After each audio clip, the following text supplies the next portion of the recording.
How much cash reserve should pop-up drink stands keep?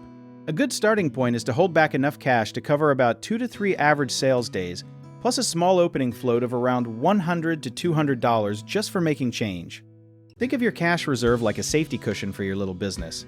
When you first open your stand, you need some bills and coins already sitting in your cash box so you can give customers change right away, and that starting amount is called a float. Beyond that float, you also want extra cash saved up in case a slow day happens, where your card reader stops working, where you suddenly need to buy more cups or ice. Most small stands only keep a tiny bit of cash on hand and put the rest somewhere safe, like a bank bag or a locked box at home. Here is something a lot of people never think about. Coins run out way faster than dollar bills because customers pay with bigger bills and expect small change back. So smart stand owners actually keep a heavier stock of quarters and $1 bills compared to 5s or 10s. Another trick almost nobody talks about is keeping your float amount the exact same every single day. So if the number is ever off at closing time, you instantly know something is wrong.